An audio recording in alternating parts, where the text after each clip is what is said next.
volta. Eu espero agora que a gente consiga realmente fazer as coisas funcionarem dessa vez, hein? Começamos de novo aqui o trabalho. Enquanto o pessoal chega, os avisos já foram repassados para vocês. Utilizem esse filtro que estou utilizando agora. E vamos agora iniciar para ver se a coisa funciona realmente. Eu vou convidar aqui os participantes para que eles estejam conosco. Deixa eu só verificar aqui. Opa!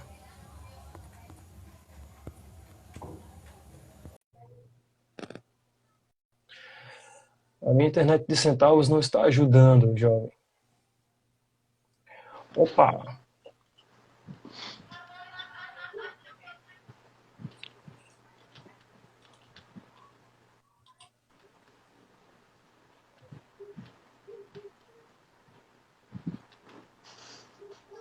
Acho que o professor Anderson entrou. Opa, agora! Olá, Luan, tá me escutando bem? Boa noite. Boa noite, pessoal. Consigo lhe ouvir tranquilamente. Eu vou tentar aqui convidar o Nilson a estar conosco. Deixa eu só encontrá-lo aqui. Nilson, convidei.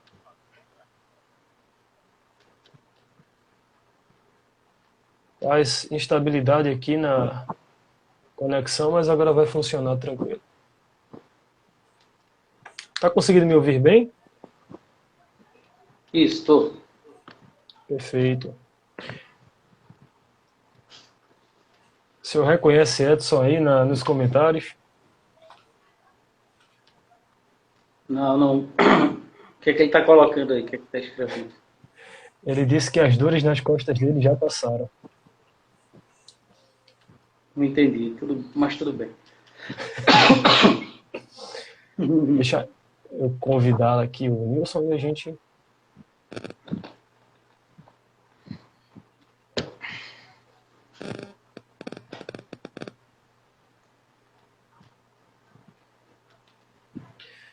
Pessoal, vamos começar com as apresentações. Fale um pouco sobre o senhor, enquanto a gente aguarda a entrada do Nilson.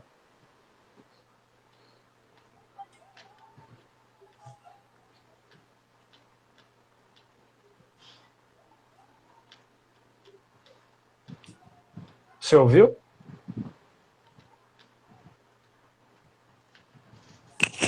O senhor está me ouvindo? Estou ouvindo.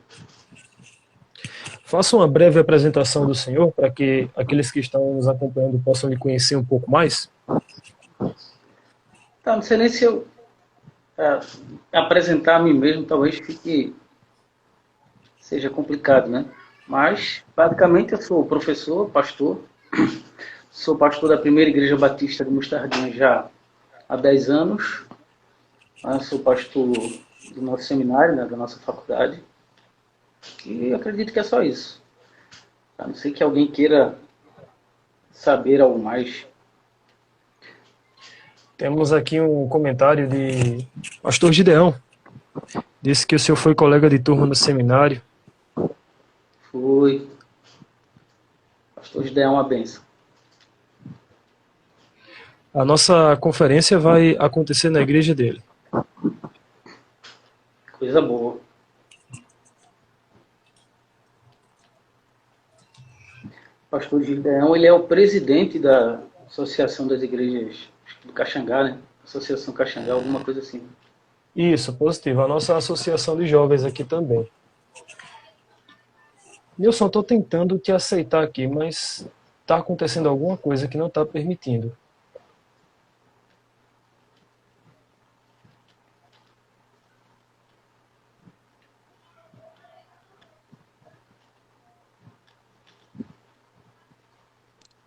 Opa, agora foi. Conseguimos. Graças a Deus. Bom, gente, quero agradecer, tá, a presença de vocês aqui. Muito obrigado por toparem participar desse desafio de falar sobre igreja e metaverso. Nilson, eu quero te pedir para fazer uma breve apresentação. Eu sei que você já esteve conosco aqui ano passado, mas para quem não nos acompanhou no semestre passado, se puder falar alguma coisa a respeito, Já ajuda.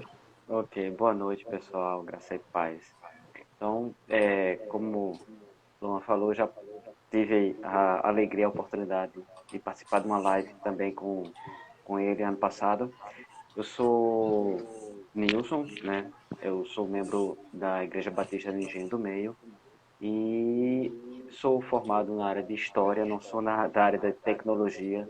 Nesse campo eu apenas sou um curioso, né? Gosto de ler, gosto de me informar e eu estou aqui hoje para tentar conversar sobre isso. Quando o Luan me convidou, eu disse a ele, vai ser um desafio para mim, né? Eu estou aqui para a gente ser desafiado. Perfeito. Então, já vamos começar colocando essa questão do desafio realmente à prova. E quando a gente vai observar nessa ideia de metaverso, ficou bem conhecido, bastante conhecido depois que Mark Zuckerberg, em outubro de 2021, fez a mudança da sua rede social, o Facebook, para a Meta. E, segundo ele, o objetivo era fazer com que o Facebook pudesse construir um metaverso, que é um mundo virtual em que as pessoas podem fazer as suas interações a partir de uma realidade aumentada, através também de outras tecnologias. Só que o que poucas pessoas sabem é que essa ideia de metaverso já é algo bem antigo. Está aí em voga há aproximadamente 30 anos através de um livro escrito por Neil Stephenson, com o título Snow Crash, onde ele vai apresentar um pouco a respeito do que é o metaverso.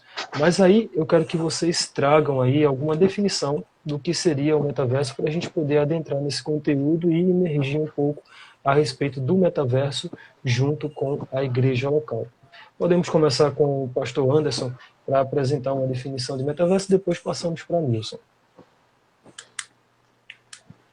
Bom, o que, é que a gente poderia falar do metaverso? O metaverso envolve pelo menos três coisas. Realidade virtual, né? Essa realidade virtual ela é expandida, avançada, né? E envolve a internet, porque há também a interação entre outras pessoas. Seria uma espécie de mundo virtual, que seria um mundo perfeito, melhor do que esse mundo físico que a gente vive, onde alguém poderia adotar um avatar e, a partir desse avatar, interagir com outras pessoas e viver nesse mundo perfeito. Basicamente, a ideia de metaverso seria isso.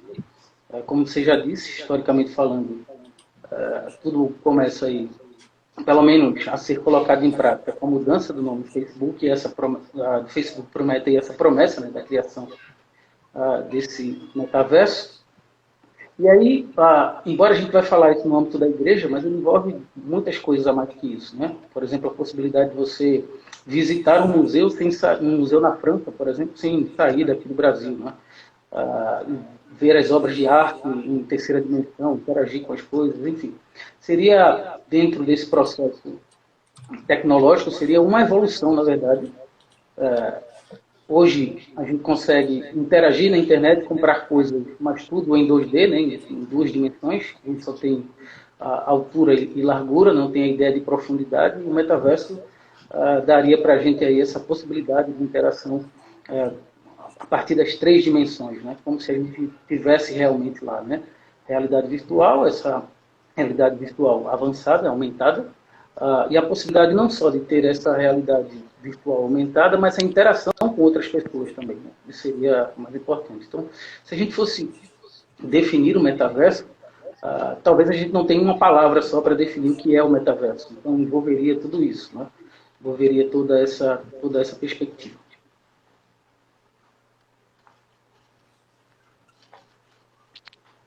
Nilson, quiser acrescentar? Como o pastor já deu uma definição, né, bem completa, bem ampla do que é o metaverso, e acho que é importante a gente entender duas coisas. Primeiro que é algo ainda muito, apesar do conceito ser bastante antigo, como você já falou, de um romance ainda da década de 90, e outros conceitos que embasam, que são ainda um pouco mais antigos, um romance Neuromancer, de William Gibson, de 80, acho que de 84, né, que fala sobre o cyberespaço, né, essas ideias que hoje estão está se tentando materializar no metaverso.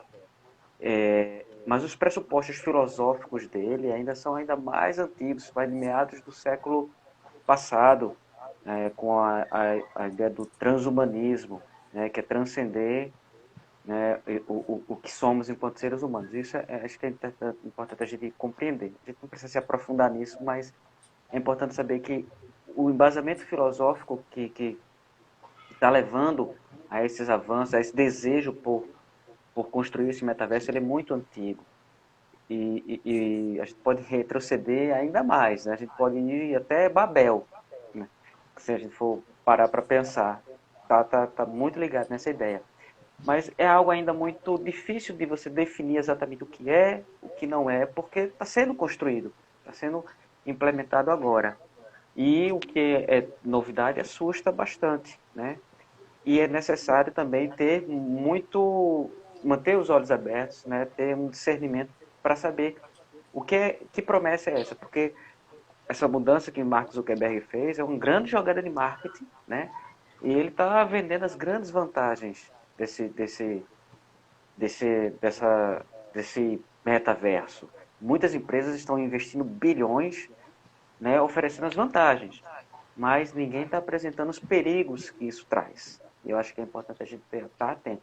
Não é só as benesses, como o pastor ele trouxe, né, a possibilidade de você ir a um museu, né, que está do outro lado do mundo e ver as obras de arte, o que isso promete para avanços educacionais, é realmente muito tentador. E eu acredito que é positivo.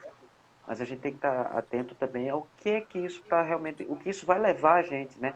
Porque a promessa é você viver uma vida num ambiente absolutamente virtual, imerso no virtual. Então, perder todo o contato com essa realidade, né? E estar num ambiente que é absolutamente virtual, interagindo com tudo, com uma dinâmica que tenta reproduzir a vida real num ambiente virtual. Então, acho que isso também é importante a gente ter ter cuidado com isso também. Perfeito. Duas palavras ditas, uma por cada um de vocês, são importantes para a gente poder ter aí um entendimento a respeito do assunto. A primeira palavra é avatar, utilizada pelo professor Anderson, pastor Anderson, quando ele vai falar a respeito de você desenvolver um avatar e a partir dali ter uma vida nesse mundo virtual. E a outra palavra falada por você, Nilson, que é a respeito da imersão.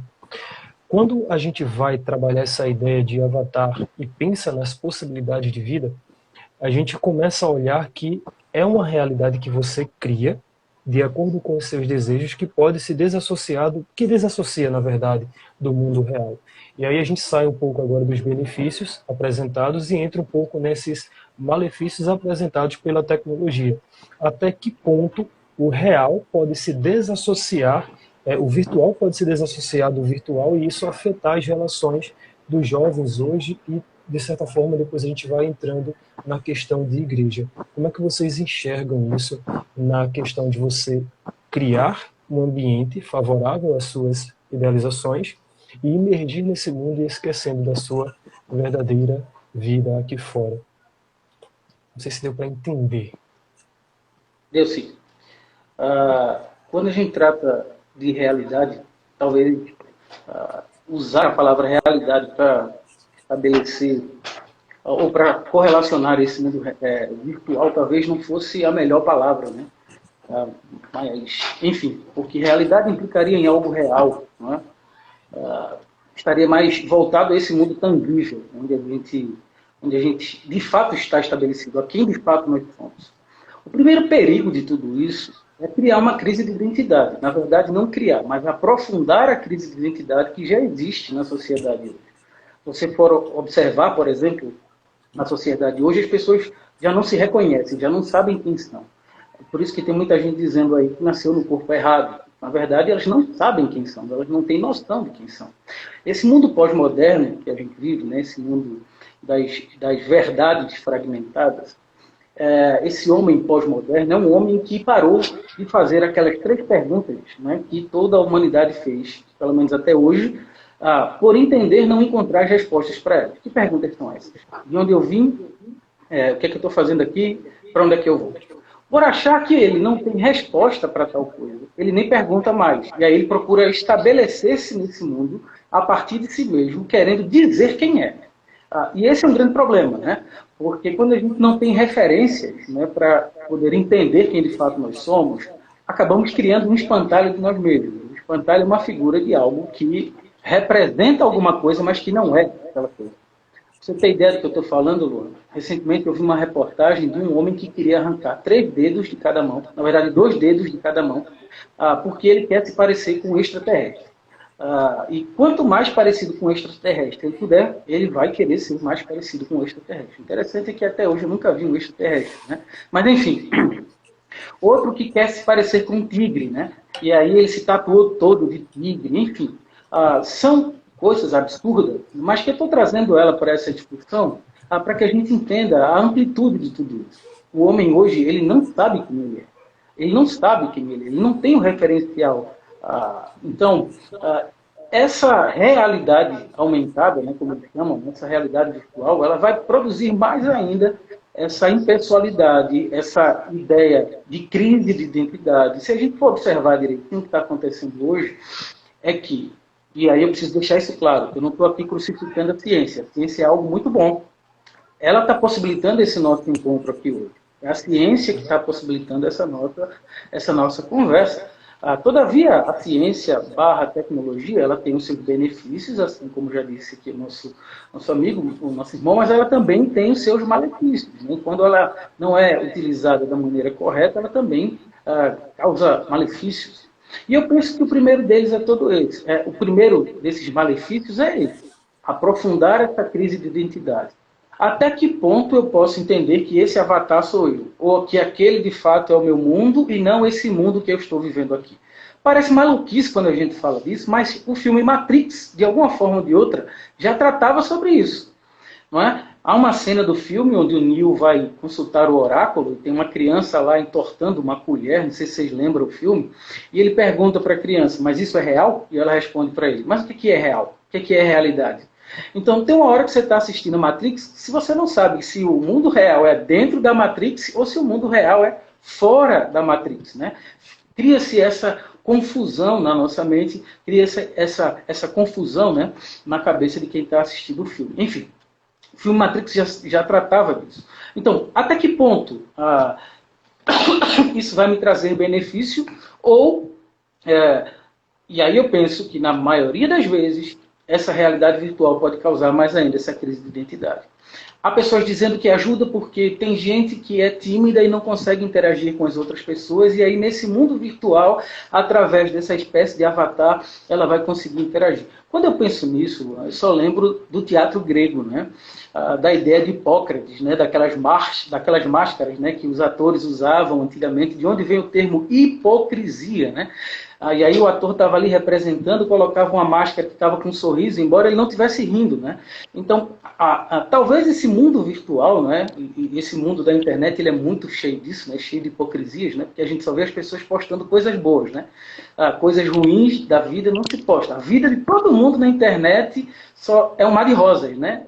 Tudo às mil maravilhas. São os melhores restaurantes, são os melhores momentos da vida, mas os momentos mais tristes, eles são postos de lado, né? São esquecidos. Então, até que ponto essa realidade virtual ela pode aumentar essa crise de identidade? Segundo, a impessoalidade, como o professor já falou aqui. Essas relações, elas deixam de ser relações pessoais e passam a ser relações impessoais. Você chegar num restaurante, por exemplo, e encontrar 3 pessoas sentadas na mesa e cada uma agarrada com seu celular, tweetando, não sei, mexendo no Instagram, no Facebook, e não tem mais aquela interação das pessoas conversando. Então, nesse sentido, a internet une quem está longe e separa quem está perto, né? Isso já é uma outra discussão que já vem sendo feita já há um bom tempo, mas a gente conta pessoas com 200 amigos no Facebook, mas nenhum amigo que ele conheça de fato pessoalmente, que apertou a mão, que sentou ali para trocar uma ideia, deu um abraço, enfim. Até que ponto, na verdade, essa é a pergunta que a gente deve fazer. Esse mundo, ou essa realidade virtual, é um benefício, né?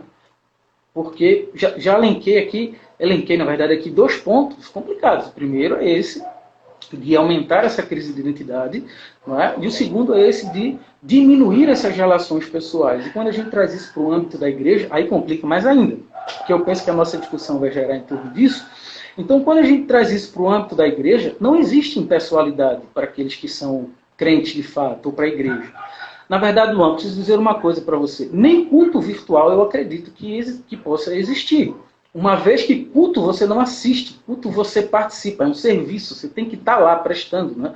Sem falar da comunhão dos santos, que também é retirada à medida em que a gente participa dessa ideia de culto virtual, e a gente viu até gente celebrando ceia online, coisa desse tipo, eu não sei como, mas, enfim, quando a gente for entrar nesses aspectos mais próximos à igreja, eu darei uma palavra melhor sobre isso. Eu penso que a gente precisa de um entendimento melhor sobre o que é a igreja, entender de fato o que é a comunhão dos santos, entender o sacerdócio universal de todos os crentes que devem ser exercidos. E nesse mundo virtual isso é impossível de acontecer. Desculpa se eu me estendi muito, tá? Passo agora para Nilson, se quiser acrescentar.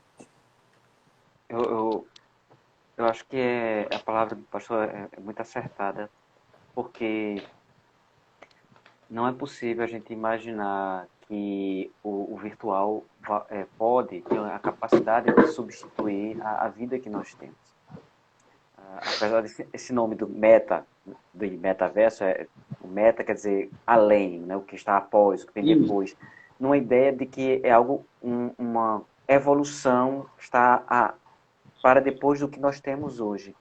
E isso a gente tem que ter muito cuidado. O que de fato, né, a cena que o pastor trouxe, né, de Matrix, o filme, eu vou citar, todo mundo que me conhece sabe que eu sempre trago um filme, um seriado, um livro, para exemplificar, porque a gente aprende muito com eles, desde que a gente olhe com os olhos, né, as lentes da Bíblia, né, a nossa cosmovisão cristã, que deve ser o filtro para a gente avaliar isso. E aí a gente tem muito a aprender com eles, né?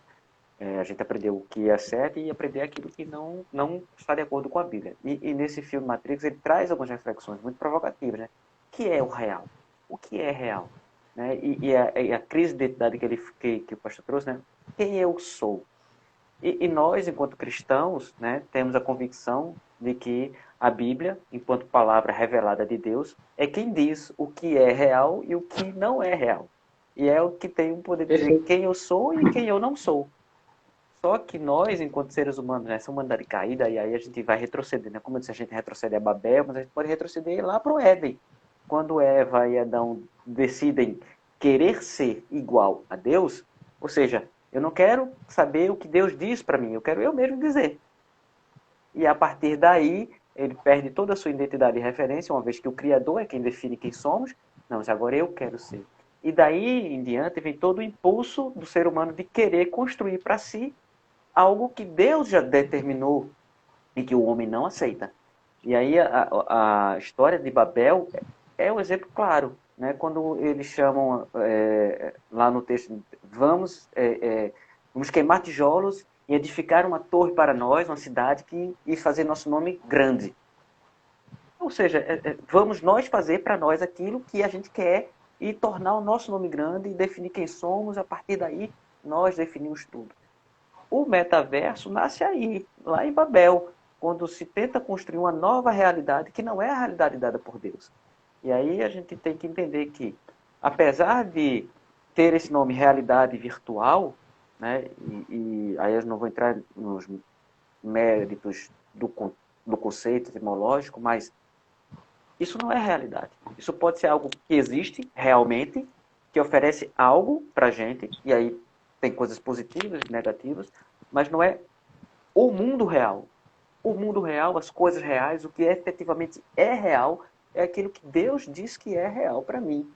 E quando a gente entende isso e aceita isso, o metaverso não vai assustar mais. Eu posso até usufruir dele, mas sabendo que ele não é comparável ao que Deus já me deu. Eu costumo dizer, Luan, que quando a gente observa esse cenário, é como se o homem quisesse viver no mundo de Deus sem Deus. Só que isso é impossível. Toda a nossa referência nesse mundo tem que ser Deus. Deus é o teu referente. Então, se eu quero entender quem sou, eu busco isso em Deus. Se eu quero entender toda essa realidade que me cerca, eu busco isso em Deus, uma vez que Ele é o Criador de todas as coisas. Então, perfeita aí a palavra. Então, é o homem querendo viver no mundo sem Deus, ou de Deus, como se Deus Não não tivesse aqui. existisse. Isso, eu costumo sempre dar o exemplo do celular, né? Alguém que compra um celular da Apple, né? O manual de instrução dele não vai ter escrito pela Samsung nunca. Só a Apple que pode dizer como é que aquele celular vai funcionar. Então, se cremos de fato que Deus é o nosso Criador, que Deus criou todas as coisas, só Deus quem pode dizer quem somos, né? Só Ele quem pode dizer como nós funcionamos nesse mundo. E essa deve ser... E só Deus pode nos dizer o que é a realidade. Para a gente não entrar meramente na Bíblia, ou meramente, não, perdão, deixa eu consertar isso. Para a gente não entrar aqui numa discussão somente bíblica, a história também e a filosofia nos ajuda a pensar sobre isso. Eu uso sempre a ideia do Descartes, do filósofo Descartes, né? Daquele que nós herdamos o pensamento cartesiano. Né? Ele questionou a própria realidade. Né? Ele questionou a sua existência. Será que eu estou aqui vivo? Será que eu estou sonhando em casa? Enfim.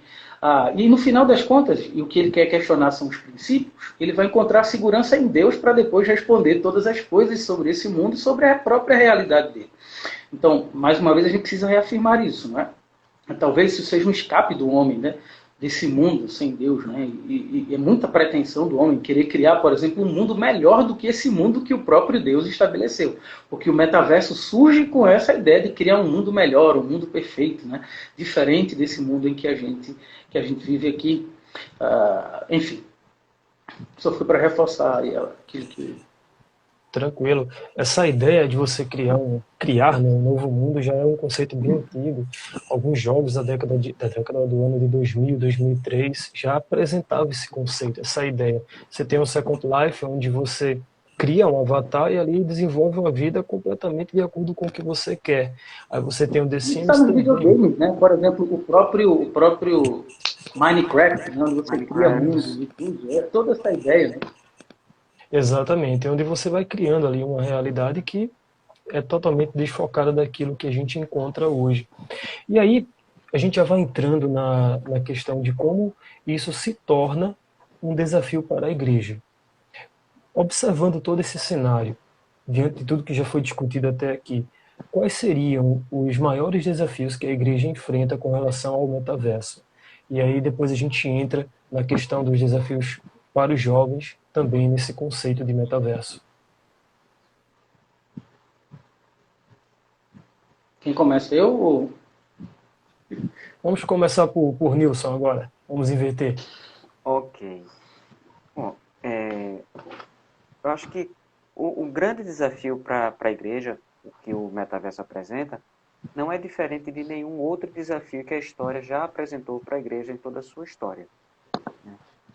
Não é porque é uma coisa que está surgindo agora que o desafio é maior, é menor, é pior. É o desafio que temos na nossa época. E enquanto igreja, a gente tem que ter a segurança de que a gente não tem que ter medo de enfrentar desafio algum. O próprio Cristo disse, né, sobre esta pedra edificarem na igreja, as portas do inferno não prevalecerão contra ela. Ou seja, não há nada que vai prevalecer contra a igreja. A igreja está em campo para simplesmente concluir a vitória alcançada em Cristo. Cristo já alcançou a vitória e a gente só tem que fazer o que ele nos mandar. Então, o desafio não é maior, não é menor, é o desafio que temos que enfrentar. Agora, em termos práticos, eu acho que a gente precisa estar muito atento para não se deixar enganar com essa promessa que está sendo vendida, que se tenta fazer esse marketing que está se fazendo do metaverso, de que ele vai poder substituir a vida que nós temos hoje. E ele vai poder ser um substituto para a gente se esconder, né, da nossa realidade e se esconder de quem somos. Por quê? O grande risco que eu vejo é o seguinte: a igreja, né, a comunidade dos santos, ela existe com propósitos, né, para a edificação dos santos também. Então a gente precisa ter muito em mente de que não é simplesmente ir para a igreja assistir um culto, né? A gente vai lá prestar culto. Tanto que o nome, né, culto é serviço. A gente não vai lá assistir os outros trabalharem. A gente vai lá servir. E Deus também nos deu o convívio entre os irmãos. Paulo fala, né, em suas cartas que nós somos um corpo unidos, né, e pela junção de todas as suas partes plenamente ajustados, né, para a nossa edificação. Então, o convívio entre os irmãos é importante. E o convívio não se dá de forma virtual. Não pode acontecer de forma virtual. A gente tem que sentir cheiro de gente. Tá junto, né? Ter o contato. Inclusive, quando a pessoa que está do meu lado é uma pessoa que eu acho chata, que não me agrada.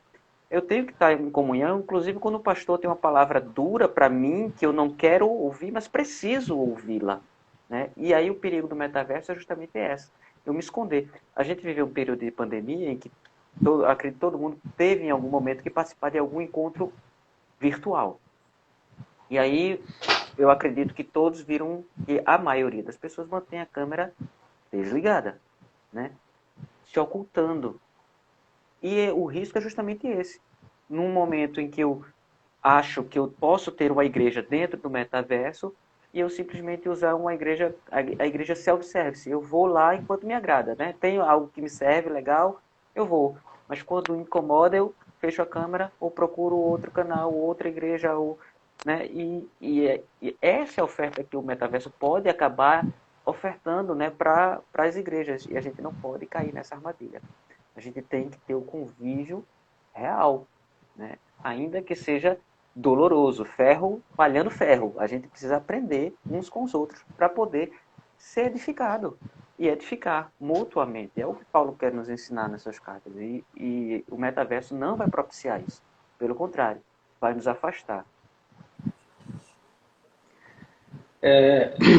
Vamos lá. O escritor aos Hebreus, ele já diz no capítulo 10, não deixeis de congregar. A gente não pode deixar de congregar, né? Queria trazer um documento aqui histórico da igreja para a gente poder entender um pouco mais sobre isso. Antes de entrar no documento, capítulo 17 do Evangelho de João, quando Cristo está fazendo a oração sacerdotal, ele vai apelar na oração por unidade o tempo todo, para que eles sejam um, assim como eu, Senhor, somos um, enfim. Então já traz uma ideia de unidade da igreja. O credo niceno-constantinopolitano, né, ali por volta do ano 381, ele vai listar pelo menos 4 atributos dessa igreja. O credo ele começa, creio em Deus, aí ele vai, creio. A última seção do credo, ele diz, creio na igreja una, santa, católica e apostólica. Confessamos um só batismo para a remissão dos pecados, esperamos a ressurreição dos mortos e a vida no mundo vindouro. Amém. Preste atenção nos termos que é utilizado aqui, e o credo, nada mais nada menos que é um documento retirado, que é criado, né, pelos pais da igreja ali naquele momento, mas é um documento em que todas as afirmações são tiradas da Sagrada Escritura. Não é nada de fora da Bíblia. Então, pelo menos tem 2 palavras que implicam em coletividade. Primeiro, a igreja una, implica em coletividade, e a igreja católica. Interessante que esse termo hoje se associa sempre à igreja de Roma, né? Mas eu não estou falando da igreja romana, católica, apostólica romana, não é essa. Católica aqui é o sinônimo de universal, porque também falar universal hoje é complicado, né? Se você fala igreja católica, associa a igreja do Papa. Se você fala de universal, associa a igreja do Edir Macedo. Não, mas é a ideia de que o cristianismo é universal. A catolicidade significa isso. O cristianismo a igreja está no mundo inteiro. Essa é a ideia. Então, é uma só igreja, e essa igreja ela é católica ou universal. Implica em coletividade. Então, você sozinho não é igreja. Nós somos partes de uma igreja. É como se fossem tijolos, né, que compõem um único edifício. Né? Paulo trata isso em Efésios. Né? Estamos sendo edificados, esse edifício onde o Espírito Santo de Deus habita, né? Somos essa igreja, sempre no sentido de coletividade. É por isso que o apóstolo Paulo, quando vai falar de culto, né, no capítulo 12 de Romanos, ele diz, rogo-vos, pois, pelas misericórdias de Deus, que apresenteis os vossos corpos, é sempre no plural, os vossos corpos como sacrifício vivo, santo e agradável a Deus, que é o culto racional. E aí ele vai continuar, não tome forma do mundo, e assim ele continua. Enfim, então a igreja ela é composta, né, por pessoas, ela é um organismo vivo, composta por pessoas que professam a Cristo, que foram regeneradas, né, e que se reúnem para a adoração a Deus. Então, o primeiro objetivo do entendimento de igreja é esse. Então, assim, se nós somos membros de um só corpo, como já foi dito aqui, não faz sentido, por exemplo, a gente estar em casa achando que está reunido com o irmão que está lá no outro lugar para prestar culto. Não funciona desse jeito. Outra coisa interessante que tanto a Escritura nos ensina, como a Reforma Protestante resgatou, especificamente a partir de Martim Lutero, é a ideia do sacerdócio universal de todos os crentes. Essa doutrina diz que nós somos sacerdotes de nós mesmos, mas somos sacerdotes também do outro. O que a igreja está fazendo aqui é o entendimento de que na igreja não existe dois escalões de crente, ou seja, aqueles que estão acima e aqueles que estão abaixo. No Antigo Testamento, por exemplo, a gente precisava de um sacerdote para interceder por nós diante de Deus. Agora a gente não precisa mais. Nós temos livre acesso ao Pai por meio do Filho. Não é? Então todos nós agora podemos orar por nós mesmos, mas não só por nós. Podemos e devemos também orar pelos outros. O sacerdócio universal de todos os crentes também não aponta para o individualismo, sempre apontando para a coletividade. É a ideia de orar com o irmão, de sofrer junto com ele, de ouvir o que ele tem para dizer, o lamento do irmão, aconselhar o irmão conforme a Escritura. E nós, como crentes, precisamos desse convívio. Fugindo um pouquinho da Bíblia, o Aristóteles entendeu que o homem é esse ser social, que não pode ficar sozinho em lugar nenhum, em momento algum. O homem precisa, ele é esse ser político, né? Ele precisa estar envolvido, ele precisa estar inserido numa comunidade. O próprio Deus já disse isso lá em Gênesis, não é bom que o homem esteja só. O homem não foi criado para viver só, o homem foi criado para viver em coletividade. É por isso que quando Deus cria o homem, ele estabelece 3 mandatos. O mandato cultural, que tem a ver com mexer na criação. A própria palavra cultura é extraída da palavra cultivo, né? É de mexer na criação, né? De cuidar daquilo que Deus havia estabelecido. Então, trabalho. Deus, quando cria o homem, já dá uma coisa aí, trabalho. Segundo, o mandato social, que diz respeito ao próximo. O homem deveria cuidar bem do jardim, mas não só para ele, mas também para o próximo, para o outro, né? Para o outro ser humano. E o mandato espiritual, que seria essa comunhão desse homem ou desses seres humanos para com Deus. Então, assim, nesse metaverso, ou nesse universo, é possível a gente cumprir, por exemplo, os mandatos da criação, ou ser igreja, como a Escritura estabelece que nós sejamos. Então, assim, a gente acho que travou um pouco, não foi? Eu não sei que parte eu travei, mano. Mas deu para ouvir, eu consegui. Foi só a imagem que travou, tudo? Mas o áudio saiu, tranquilo. Então tudo bem. Então, nesse mundo virtual, é impossível a gente exercer o nosso papel como igreja. E volto a dizer, nós estamos vivendo cada vez mais num mundo onde os homens têm se tornado mais egoístas e suas relações são impessoais. Como igreja, a gente precisa resgatar tal tipo de coisa, né? Vou dar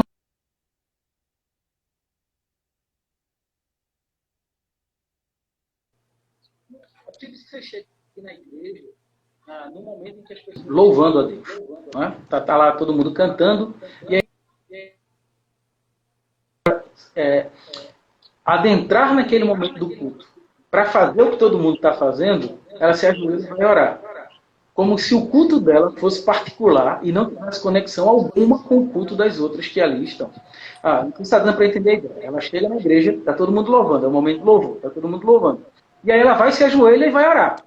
Como se o culto dela fosse independente do culto dos outros irmãos que ali estão. Ou seja, quando a gente faz isso, e a gente faz isso, muitas vezes a gente faz isso inocentemente, a gente está de alguma forma ou de outra quebrando essa comunhão do culto. Porque todos devem estar fazendo a mesma coisa no mesmo momento do culto. É por isso que é chamado de congregacional. Os hinos são congregacionais, a leitura da Bíblia é para ser partilhada por todos. Então, assim, a gente já vive nesse mundo impessoal. E esse metaverso, na minha opinião, ele só vai aumentar essa pessoalidade. É possível você estar numa igreja em que os irmãos estejam cantando. como é precioso, irmão, estar bem junto a ti. E ele está de olho fechado, com as mãos levantadas para o céu, como se estivesse olhando para dentro, né, para ele mesmo. Então, se a gente já vive nesse mundo dessa forma, onde, por exemplo, a gente tem pessoas desigrejadas, achando que pode ser igreja sozinha, sem a comunidade, né, dos crentes, imagina com essa realidade virtual, com essa possibilidade de uma igreja no metaverso. E eu fico só pensando numa coisa, um questionamento, eu quero levantar uma bola aqui. Imagina alguém se convertendo no metaverso. Essa conversão ela pode ser de fato aceita?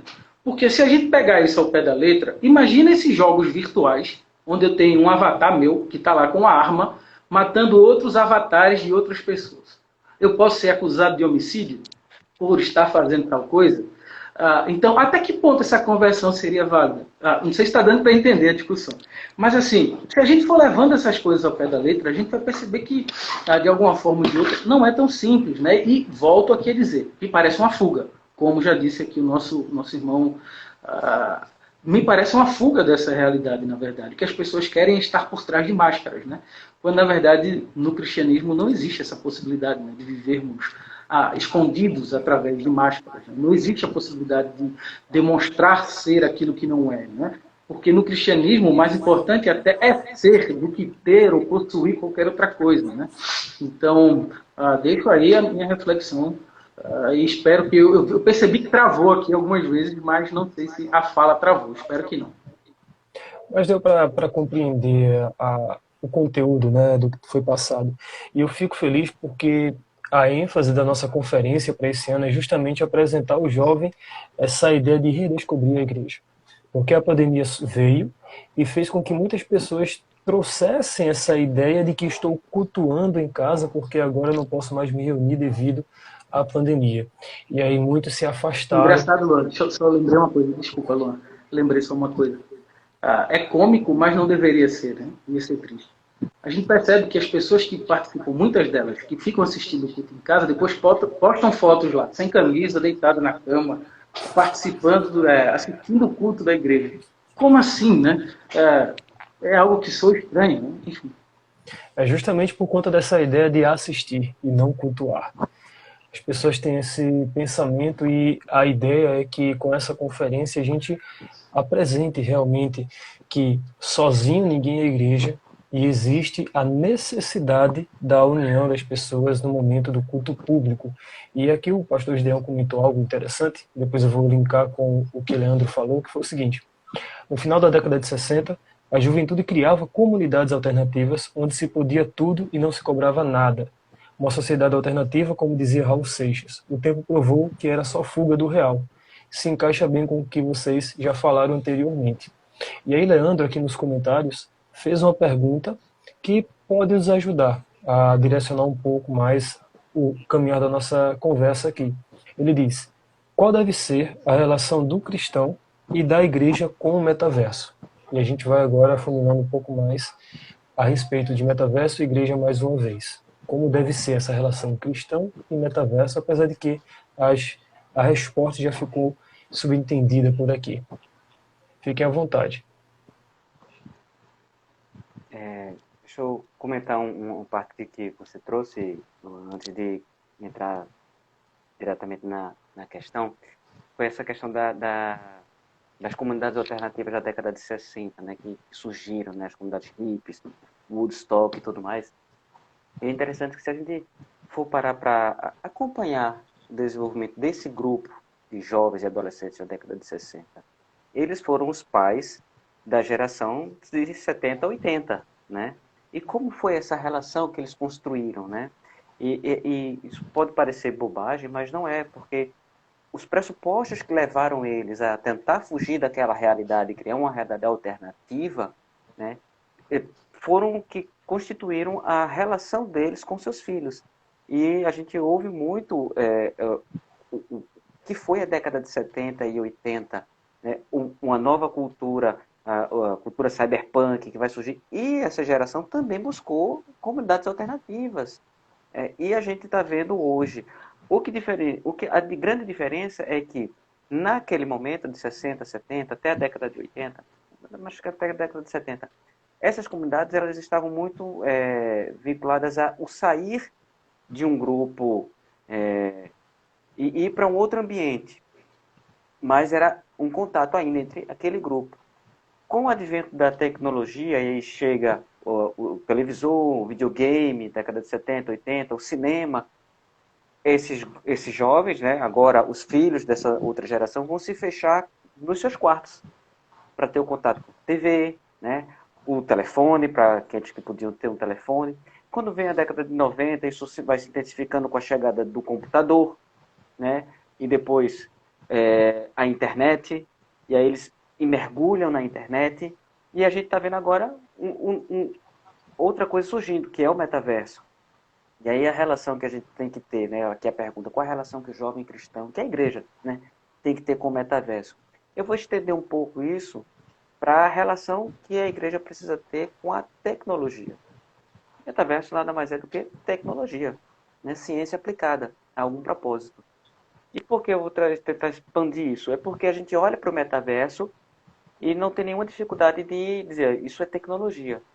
Mas a gente não olha para a Bíblia que a gente tem impressa, encadernada, e olha, isso é tecnologia. Mas é tecnologia, né? Porque foi um invento humano. Tudo que é construído para ampliar a nossa capacidade humana é tecnologia. E aí a gente precisa fazer um regresso um pouco profundo na história bíblica sobre qual foi a relação dos servos de Deus com a tecnologia. E aí eu estou lendo, quando você me desafiou para essa live, eu fui ler, eu fui estudar. E eu estou lendo um livro que eu recomendo a todo mundo, todo jovem cristão, que é, deixa eu pegar aqui o título direitinho, para indicar, que é O que Deus, Tecnologia e Vida Cristã, de Tony Henke. Deus, Tecnologia e Vida Cristã. E aí o autor ele vai trazer uma reflexão muito profunda sobre a tecnologia. E o primeiro relato que ele vai trazer, ele vai fazer uma comparação. E ele vai usar o piche, o betume, né, como uma das primeiras tecnologias que vai aparecer na Bíblia. O betume em Noé, em que Deus manda Noé construir uma arca e betumar ela com piche, né? E veja, a arca foi uma obra de engenharia assombrosa para a época, né? Tecnologia dada por Deus ao homem, eu digo, dada no sentido de que Deus deu a capacidade a Noé e a revelação para que ele fizesse, né? Olha, a arca vai ser assim, esse tamanho, essa dimensão, você vai construir ela. Agora, as técnicas para ele usar, Noé desenvolveu junto com aquela cultura que ele vivia. O cortar a madeira, as tábuas, juntar, prender tudo. Um invento de engenharia naval gigantesco. O piche estava ali presente como um artefato tecnológico para garantir a resistência à água para a arca.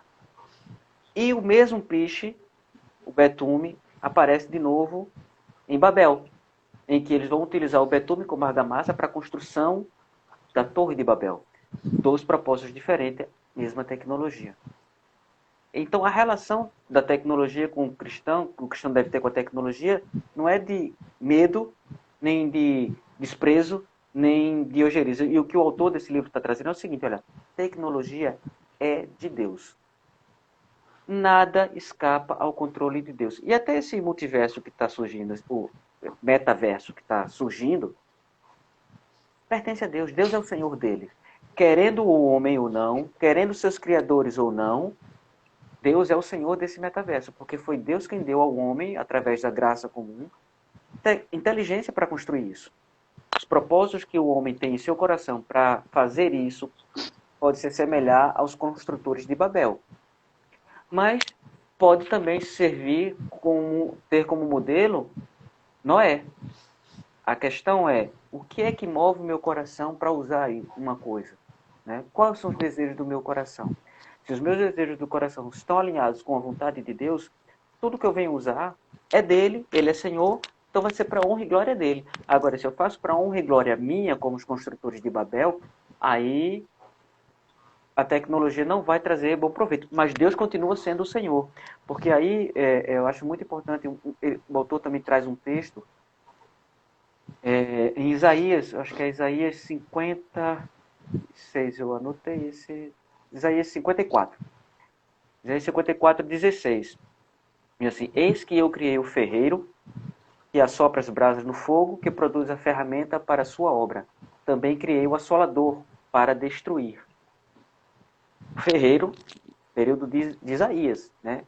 Alta tecnologia de produção de ferramenta e armas. Tecnologia. Deus está dizendo que fui eu que fiz ele.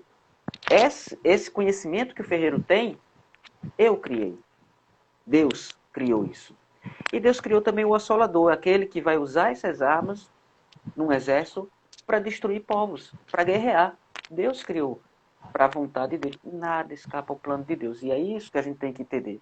Talvez muitas pessoas fiquem assustadas com o que está surgindo no metaverso, mas podem ter certeza, não tá surgindo nada fora do controle de Deus. Até Mark Zuckerberg, com seu jogo de marketing, querendo fazer o que ele quer para ganhar mais dinheiro, ficar mais rico, famoso e poderoso, é o desejo do coração dele? Ok, mas isso não escapa ao controle de Deus. E Deus é Senhor dele, querendo ele ou não.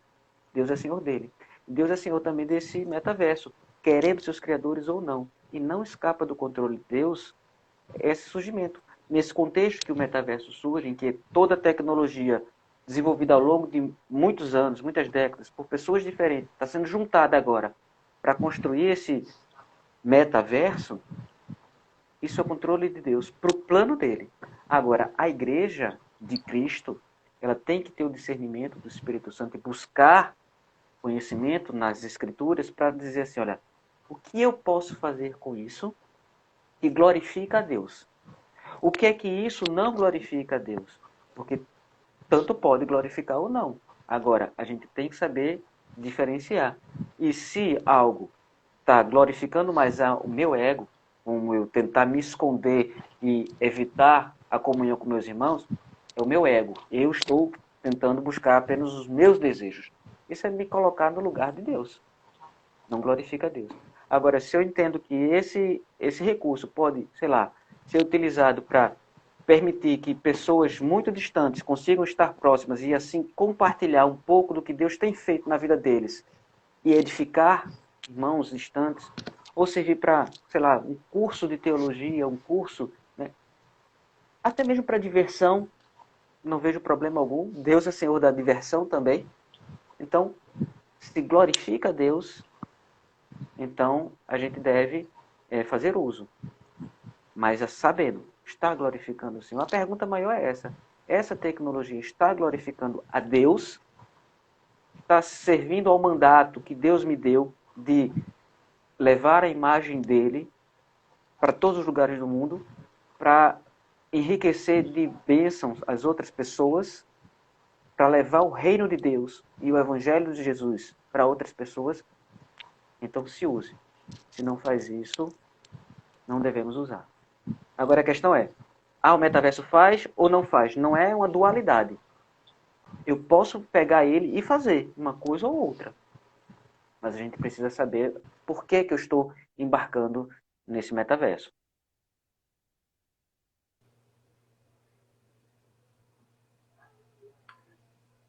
Perfeito, Nilson.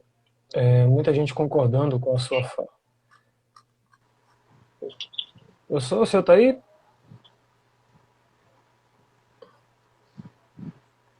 Deseja acrescentar algo, professor? Não, tudo se resume a isso mesmo, né? Aquilo que o apóstolo já disse, quer comais, quer bebais ou façais qualquer outra coisa, que tudo deve ser feito para a glória de Deus. Não é? A vida cristã deve estar...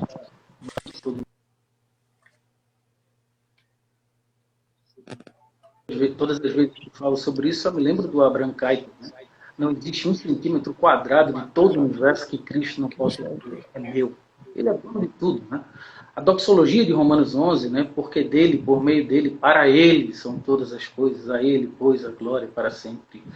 Amém. Deus é Senhor soberano de todas as coisas. Então, para o cristão é sempre isso, né? Ter a Escritura como sendo os óculos para ler o mundo, porque as Escrituras é que revelam a vontade de Deus para o homem. Vivendo de maneira santa, buscando sempre agradar a Deus, né? Acima de tudo, não aos homens, nem a si mesmo. e compreendendo que tudo que vai fazer tem que ser feito para a glória de Deus. Então, o metaverso, ou as redes sociais, ou qualquer outra coisa, o cristão deve usar dessa forma. Então, se ele vive uma vida que busca glorificar a Deus e se ele percebe que pode usar essas coisas de maneira que Deus seja glorificado, ele deve sim usar. Mas naquilo que Deus não é glorificado, ele deve se abster de fazer tal coisa. Seria isso. Tudo na vida cristã se resume a isso. Isso glorifica a Deus? Se sim, eu faço. Se não, não. Então, seria esse o objetivo. Perfeito. Agora a gente entra num assunto bem, não vou dizer polêmico, mas que gera vários entendimentos, porque nós temos alguns líderes que são entusiastas de tecnologia e utilizam isso de toda e qualquer forma para poder angariar mais públicos, enfim. E a pergunta que vem é possível a igreja fazer parte do metaverso? E eu quero trazer isso por meio da primeira igreja implantada no metaverso, que aqui no Brasil foi aquela que tem lá em Minas Gerais. Mas a primeira no mundo surgiu nos Estados Unidos e o pastor dessa igreja, o DJ Souto, diz o seguinte, isso é uma entrevista no Yahoo Notícias. Ele diz, o futuro da igreja é o metaverso. Não é uma coisa antifísica. Eu não acho que as reuniões físicas devem ir embora. Mas na igreja de 2030, o foco principal será seu campus metaverso. E aí eu linko mais uma vez aquela pergunta. É possível a igreja fazer parte do metaverso? E realmente é o metaverso futuro da igreja? Bom, o futuro da igreja não é o metaverso. O futuro da igreja é a glória de Deus que está estabelecida para a igreja. Como herdeiros de Deus e co-herdeiros com Cristo, nosso Senhor. O metaverso não é o futuro da igreja. O metaverso é uma ferramenta tecnológica que a igreja pode se utilizar dela ou não. Como eu já pontuei aqui anteriormente, eu não vejo a possibilidade de se ter um culto no metaverso. Não vejo a possibilidade da gente cultuar de maneira online. Não vejo, porque quebra literalmente a ideia do que é culto e daquilo que estabelece esse agrado como nossa única regra de fé e prática. A gente entende a necessidade de congregar, a gente entende a necessidade de estar próximo dos outros, né? E aí eu vou pegar a palavra que nosso irmão falou no início, né? Mesmo quando a gente não gosta do irmão que está do lado, e isso aí é interessante, porque muita gente não consegue passar 2 horas do lado do irmão, mas quer passar a eternidade junto dele, né? Eu acho que isso é complicado. Então, se de fato a gente quer passar a eternidade do lado do irmão, porque a gente entende que ele vai estar lá também, a gente deve aprender a conviver bem com ele aqui, enquanto ainda a gente não está lá na eternidade. Então, o fato é que eu lanço mão aqui, para melhor entendimento nosso, daquilo que diz o apóstolo Paulo na carta aos Efésios, capítulo 4, né, no verso 15. Dessa maneira, seguindo a verdade em amor, cresçamos em tudo naquele que é o cabeça, Cristo, de quem todo o corpo, bem ajustado e consolidado, pelo auxílio de toda a junta, segundo a justa cooperação de cada parte, efetua o seu próprio aumento para a edificação de si mesmo em amor. É isso que o apóstolo diz que a igreja deve fazer. Então, se você quer aprender como ser igreja, você tem que ler a carta aos Efésios. Se você quer aprender sobre cristologia, você deve ler Colossenses, né?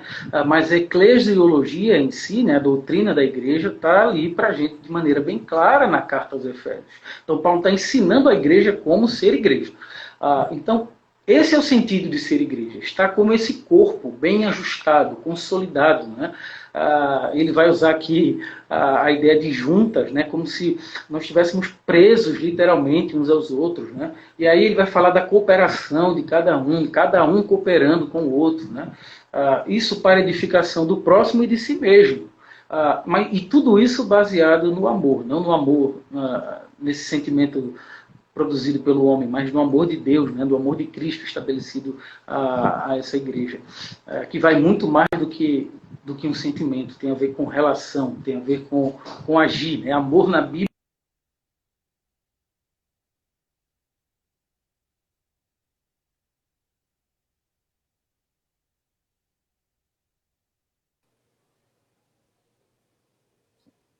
Eu acho que caiu a internet dele. Eu acho que travou aqui para mim também. Não estou conseguindo mais ouvir. Se quiser, pode ir falando, Nilson. Quando ele retornar, a gente. Ok. Como o pastor colocou, né? Eu não acredito que o futuro da igreja seja o metaverso, de jeito nenhum. Porque se for, né, parafraseando Paulo, né, somos os mais infelizes dos homens, porque o que Cristo nos promete é a glória. Quando ele voltar e Nova Jerusalém descer do céu e ele vai reinar com o seu povo, ele será nosso Deus e nós seremos seu povo. Esse é o futuro da igreja. Jamais será um metaverso. O metaverso, ele é algo que está sendo construído como uma ferramenta que está sendo propagandeado, que pode trazer algumas coisas interessantes da qual a igreja pode usufruir, desde que faça isso com a sabedoria e o discernimento do Espírito Santo.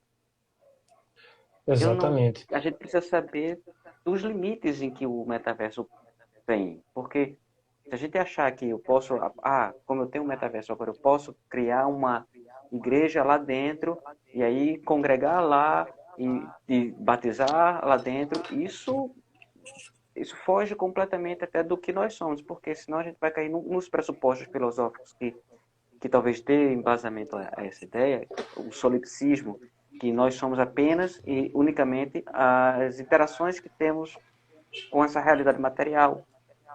E eu posso pegar tudo isso que está aqui na minha mente e transportar para um outro espaço e aí viver essa dualidade corpo-mente, como se o corpo fosse só uma casca, né? E nós não somos. Deus não nos criou assim. Deus nos criou Isso. corpo e alma. O corpo tanto faz parte que é a promessa de Deus, a ressurreição do corpo. Então, nós não fomos feitos apenas espírito, não fomos feitos apenas mente, nós fomos feitos corpo e espírito, né, numa união indissociável. Um corpo sem espírito é morto, e um espírito sem corpo é fantasma. E nós não seremos fantasmas. Seremos ressuscitados corporalmente, um corpo glorificado, mas corpo. Então, o metaverso que nega essa realidade corpórea para a igreja, fazendo a gente acreditar que apenas as relações virtuais se comparam à relação corpórea, é negar o que a própria criação de Deus. E nesse aspecto, o metaverso, a ideia de achar que o metaverso, não o metaverso em si, mas achar que o metaverso pode substituir nossa realidade, isso é um confronto direto com o que a Bíblia nos ensina. A Bíblia nos ensina que nós somos corpo. E a metáfora que Paulo traz não é à toa. É porque o corpo é importante. Nosso corpo é importante. Tem um livro que foi publicado agora pela ABC2, expandindo a mente cristã, cognição expandida, é algo nesse sentido. Eu vou tentar lembrar o título, que fala justamente do como Deus nos criou, nosso intelecto, nossa mente, a nossa cognição, vinculada biologicamente, neurologicamente ao nosso corpo. E a gente não pode negar isso, negar um aspecto fundamental da criação de Deus. Isso. O metaverso ele tenta apresentar esse distanciamento, né, do corpo, e quando a gente vai trabalhar essa ideia dentro da igreja, como já foi conversado aqui, não tem como fazer esse distanciamento, afastar a realidade do corpo com a igreja e também a ideia do metaverso. E fica agora aquele pensamento, né? Como é que a igreja ela precisa lidar diante dessa realidade que se apresenta cada vez mais constante, ainda mais com essa crise sanitária que surgiu no mundo, onde possibilita que isso seja cada vez mais aceito.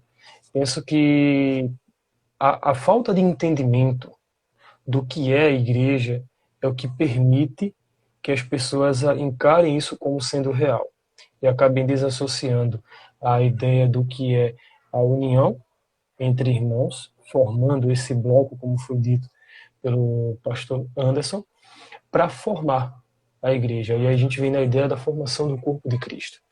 E como é que a gente pode trazer a ideia de entendimento da necessidade da união para os jovens, visto que os jovens são os maiores entusiastas do mundo virtual e não querem essa ligação, por assim dizer, de um de realmente estar junto. Não sei se deu para entender, Nilson.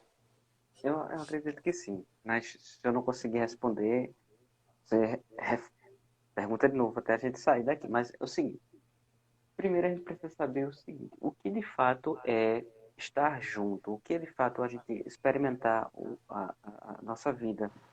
Por exemplo, como você falou, a maioria dos jovens, os jovens de hoje em dia são mais abertos a receber essas novas promessas tecnológicas e aceitam com mais facilidade. Até por conta do ambiente no qual cresceram, viveram. Eu ainda sou de uma época que, quando eu era criança, não existia celular, não existia internet. Isso, eu não estou falando que eu não tinha, eu estou dizendo que não existia mesmo. A gente brincava na rua de bola, peão, pipa, essas coisas. Isso era o real pra gente. Né? E as crianças de hoje já nascem mexendo na telinha, né? No celular. Eu não acho isso muito saudável. E tem muitas pesquisas falando dos malefícios disso. Mas realmente, de fato, a geração de hoje é mais aberta a esses avanços tecnológicos. Aceita com muita facilidade. Quem é de outra geração tem uma dificuldade e acaba tendo também uma resistência. Mas pode perguntar para qualquer um desses jovens que aceitam o metaverso e o virtual com tanta facilidade, de eu convidar ele para ir para tomar um banho de mar, mas esse banho de mar é virtual. Ou se ele quer tomar um banho de mar na praia de verdade, real. O que é que ele vai preferir? Porque eu acredito que não há nada que no virtual que possa ser comparável a você ir tomar um banho no mar. Então, essa é a ideia. A gente precisa entender o seguinte, olha, tem coisas boas? Tem. E eu vou falar que tem porque, apesar de eu não ser dessa geração, eu sou, de certa forma, um pouco, até certo ponto, otimista com relação à tecnologia.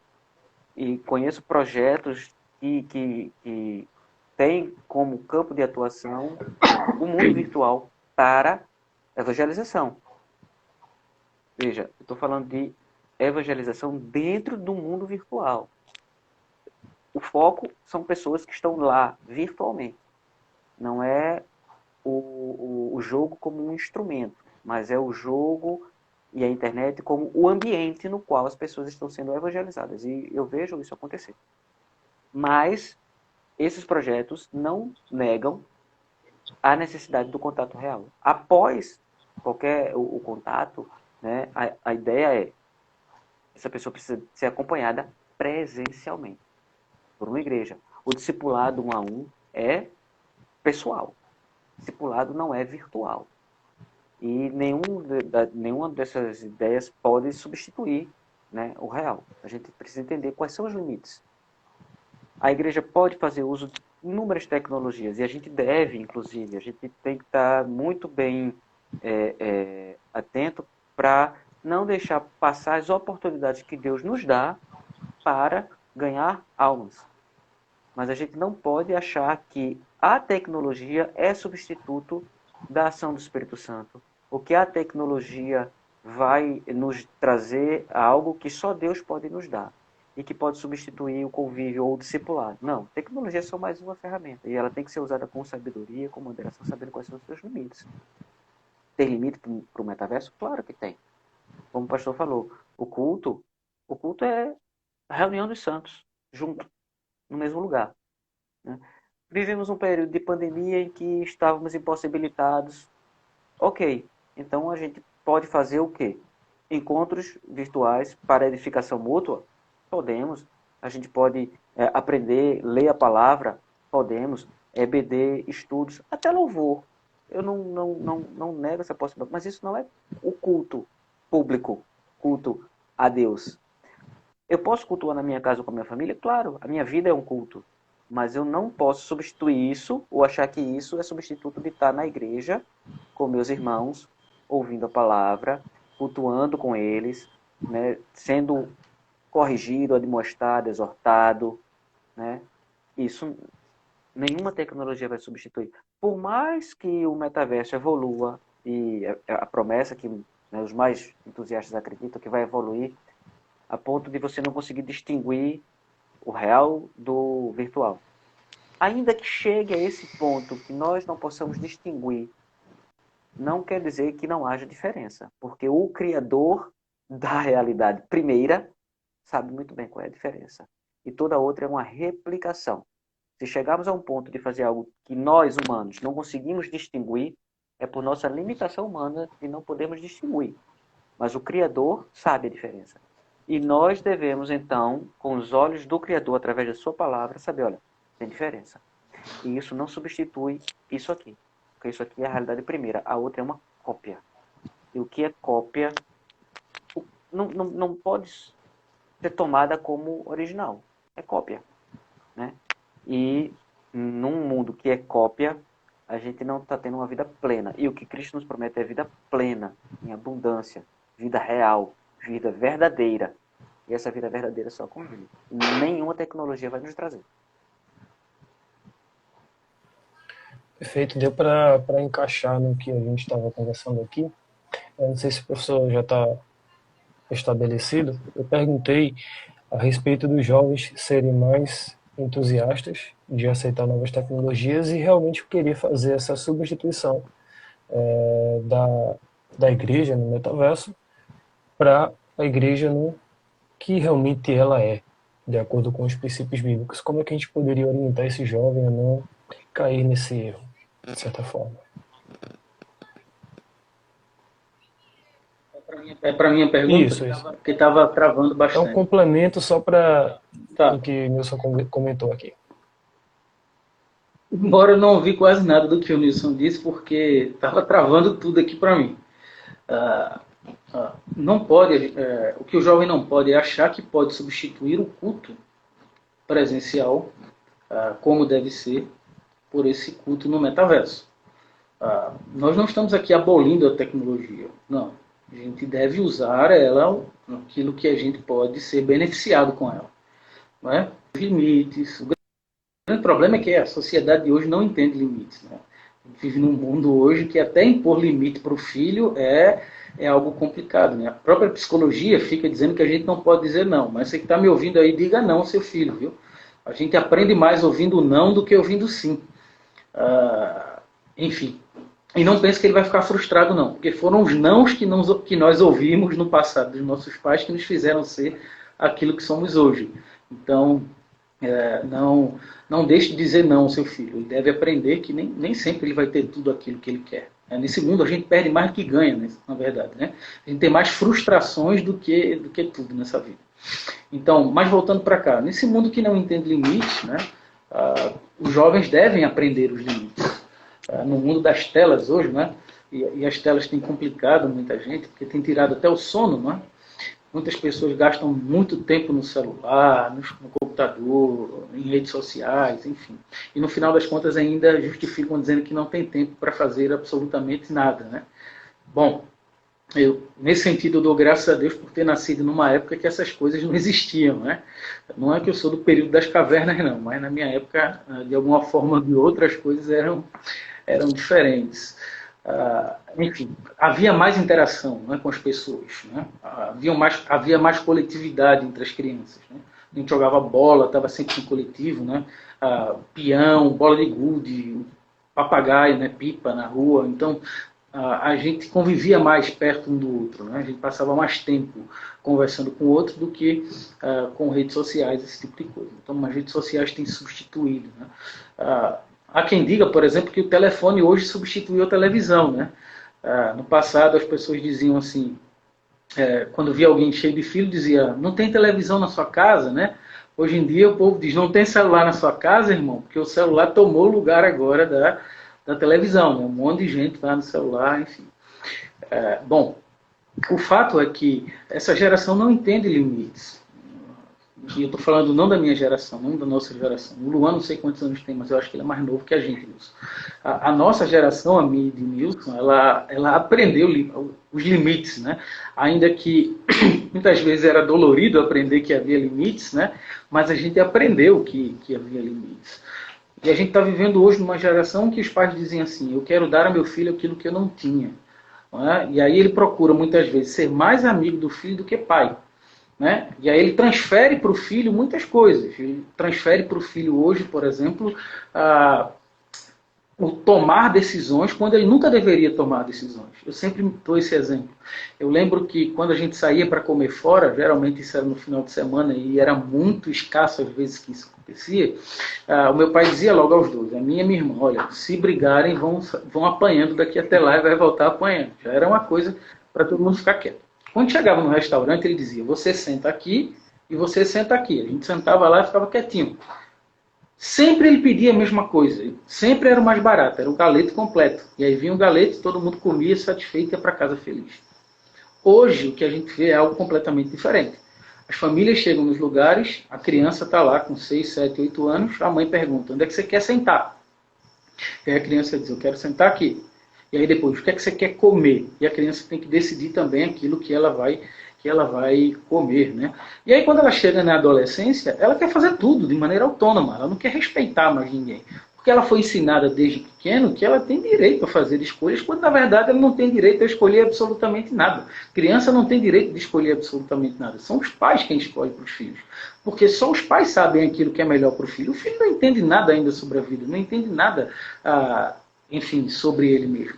Então, o processo de educar os filhos, de ensinar o filho no caminho que ele deve andar, também passa por essas coisas. Então, essa geração, primeiro, ela precisa aprender que há limites. E como entender esses limites dentro das redes sociais, enfim. Gente, o que eu vou trazer aqui um assunto que, embora não envolva ainda o metaverso, mas é uma coisa que a gente tem visto comumente. São pessoas na ceia, tirando foto lá com cálice, com pão, na casa do Senhor, tomando a ceia. E aí no outro dia ela posta uma foto sensual de biquíni. Não faz sentido. Uma pessoa que age desse jeito, ela nem entende o limite do que de fato é ter uma vida cristã. Não é? Ela não entende, primeiro, o sentido da ceia e muito menos o que significa postar uma foto sensual na internet. Então, tudo passa por entender esses limites. Até onde eu posso ir? Não é? Eu devo entender que o viver para mim é Cristo, como disse o apóstolo Paulo. E o morrer, para mim, seria lucro. Né? Embora os valores para o mundo hoje tenham invertido. Né? Eu devo entender que já não mais vivo eu, mas Cristo é quem vive em mim. Significa que eu promovi a morte das minhas vontades para fazer a vontade de Deus. Né? O próprio Cristo diz isso. Aquele que quiser vir após mim, a primeira coisa que ele deve fazer, negue-se a si mesmo. Depois tome sua cruz e me siga. O grande problema é que muita gente quer o Cristo Salvador, mas não quer o Cristo Senhor, aquele que controla a vida, que governa, aquele que de fato reina, que aponta o caminho, que aponta a direção, que diz o que de fato nós somos, como devemos viver nesse mundo, o que devemos fazer, o que não devemos fazer. O homem hoje ele quer ser livre. Fred Mercury já cantava isso lá, né? Eu quero ser livre, né? E o homem hoje parece que vive assim, querendo ser livre, fazer o que der na telha. Então, a primeira coisa, o jovem precisa entender que a internet pode ser usada para o bem, para benefício dele, mas que tudo tem limites nessa vida, inclusive a tecnologia. Tudo demais é ruim, até água demais é ruim, até água demais mata a gente afogada. Né? Então a gente tem que ter cuidado, né? De entender os limites, até onde que a gente pode ir, onde a gente não pode. Uma vez eu vi um pastor Paul Washer sendo indagado por um jovem. Vocês devem já ter ouvido falar do Paul Washer, porque ele é um pregador muito conhecido.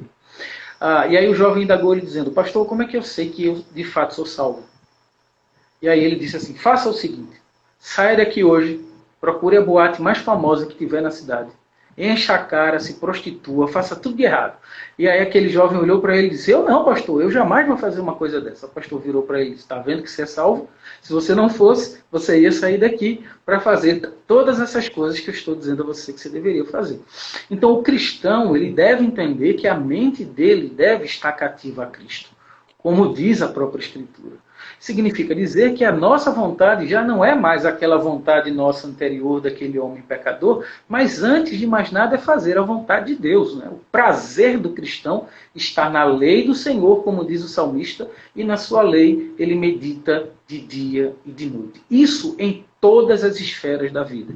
Seja nas nossas relações pessoais, seja na nossa relação com a internet, enfim, seja na nossa relação com o mundo. Deus é quem é a nossa referência. Procuramos viver sempre para a glória de Deus, entendendo os limites. Isso aqui que eu vou fazer na internet glorifica a Deus?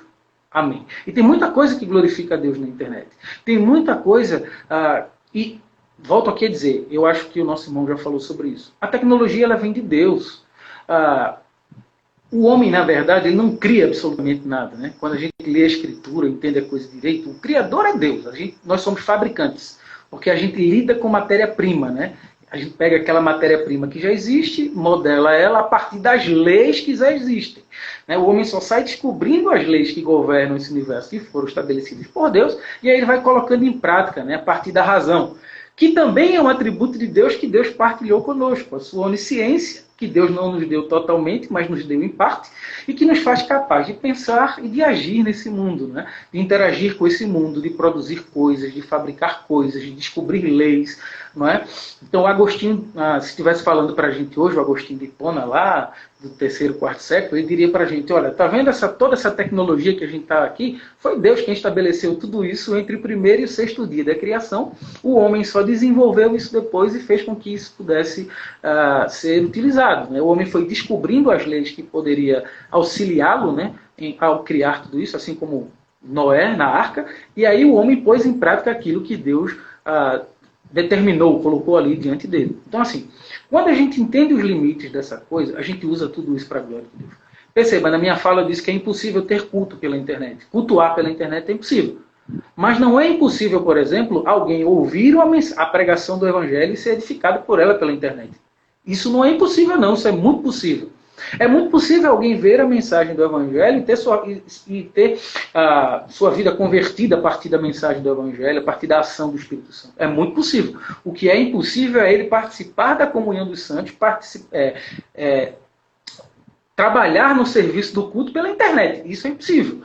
Mas todas essas outras coisas que eu estou dizendo é muito possível. Então a gente pode usar sim na internet nesse sentido positivo, né? Entendendo os limites, entendendo até onde a gente pode ir, até onde a gente pode usar a tecnologia.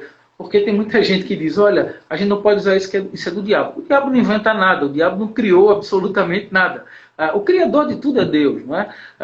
Ele pode, assim, influenciar de alguma forma negativa o homem a usar a criação de maneira errada, né? Aquilo que Deus criou, aquilo que Deus estabeleceu. Mas tudo que foi criado por Deus. E aí eu volto àquela fala lá do Abraham Kuyper.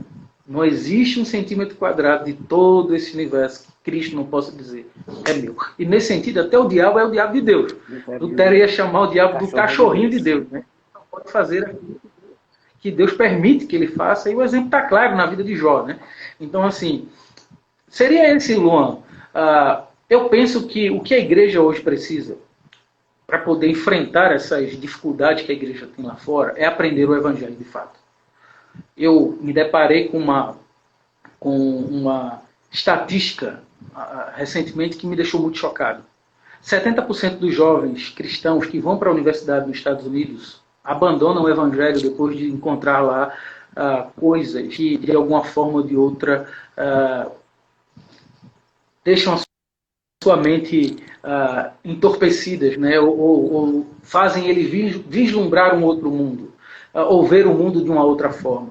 Muito porque eles não têm uma base bíblica que faça com que esse jovem vá para a universidade, se depare com essas teorias, mas continue alicerçado naquilo.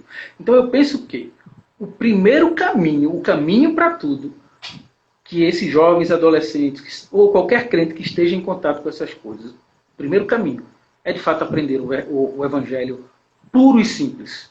E o Evangelho ele não começa no Novo Testamento. O Evangelho começa em Gênesis, capítulo 1, versículo 1.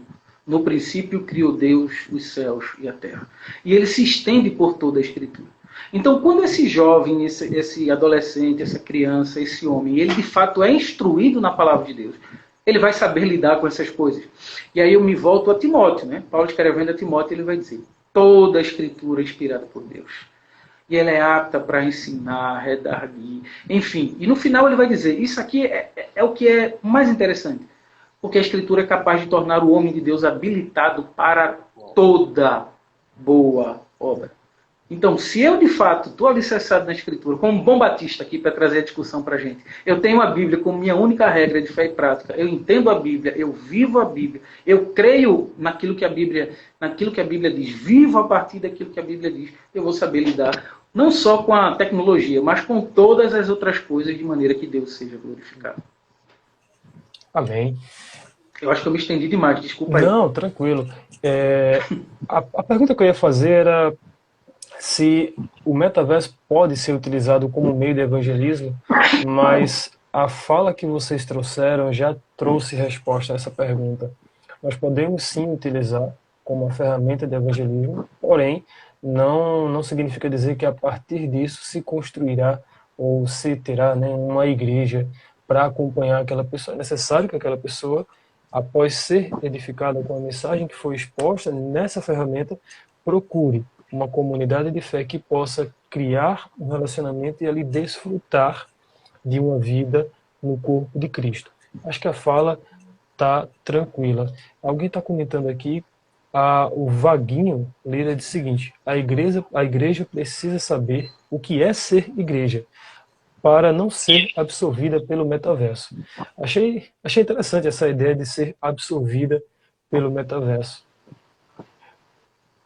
E a nossa ideia na conferência é mostrar realmente o que é ser igreja. Não é você sozinho. E estendo aqui o convite para você que está nos assistindo nessa conversa, a estar conosco na conferência Jubacais, onde o tema é Redescobrindo a Igreja. Vamos trabalhar esse ponto importante na vida da nossa juventude batista aqui na Associação Caxangá. E quero agradecer a presença de vocês dois aqui conosco nessa live Jubacais, nessa conversa. Agradeço imensamente ao pastor Anderson e também a Nilson por aceitarem esse desafio. Imagino que não tenha sido algo, não é algo tão fácil de se explicar, porque é algo, entre aspas, novo, mas ainda assim o desafio foi aceito e sou grato a vocês dois por terem aceitado. E deixo esse momento para as suas considerações finais. Bom, eu agradeço de novo, porque eu aprendi muito estudando, né, para poder participar, e agora também com a palavra do pastor, e nesse momento a gente é sempre edificado. É por isso que é importante ter esses momentos. E olha que é a tecnologia que está nos propiciando isso, né? Algo que não existia há muito tempo. Então, como a prova do que o pastor acabou de falar, a gente pode sim ser edificado através da tecnologia, e é por isso que é importante a gente não achar que a gente precisa se abster de algo para continuar servos de Deus. Muito pelo contrário, a gente tem que saber que, enquanto servo de Deus, eu vou santificar tudo que está ao meu alcance, né? E aí a gente realmente vai levar o evangelho. Então, é muito feliz o tema da conferência que vocês escolheram, Redescobrindo a Igreja, principalmente nesse momento em que tem tanta gente. Já víamos vendo esse fenômeno, né, dos desigrejados, e eu acho que a pandemia e essa ideia do afastamento acabou agravando isso, né, esse momento de afastamento, criando a falsa ideia de que eu posso ser igreja sozinho em casa. E é importante trazer esse tema para a juventude, para ele entender, galera. Ser igreja é ser um corpo, e um corpo não pode ter uma de suas partes separada do restante do seu organismo, né? Senão vai morrer. Uma palavra que o nosso pastor até comentou num sermão há pouco tempo: se você cortar um braço do seu corpo, aquilo deixa de ser seu corpo, passa a ser carne morta. E nada mais acertado do que dizer, você sozinho em casa, você é uma carne morta e não igreja. Igreja é estar junto. E a igreja junta, né, vivendo com as suas partes perfeitamente ajustadas, como Paulo nos ensina, o pastor trouxe aqui, ela pode sim fazer uso das ferramentas tecnológicas para glorificar a Deus, para edificação mútua, para santificação, para cooperação, para levar o reino de Deus, mas juntos, sempre como um corpo.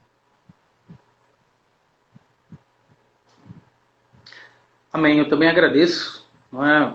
Essa noite foi muito edificante. Né? Poder conhecer mais um crente, muito bom. Deus abençoe sua vida, meu irmão. E poder dizer aos irmãos, aqueles que nos ouviram, que talvez a melhor coisa para aprender a ser corpo, ou aprender o que é ser corpo, é dar uma martelada no dedo e tentar dormir de noite. Né? Para ver como qualquer membro do dedo afeta o corpo todo, não é? Porque ele está ajustado, não é? Ele está unido. Não é? corpo significa isso de fato. Então, irmãos, não deixem de congregar, não vivam achando que existe a possibilidade de ser igreja em casa, porque não existe a possibilidade. E também tem muita gente que justifica dizendo assim, eu não vou para a igreja porque a igreja está cheia de problema. É verdade, a igreja está cheia de problema porque ela é composta por pessoas cheias de problemas, né?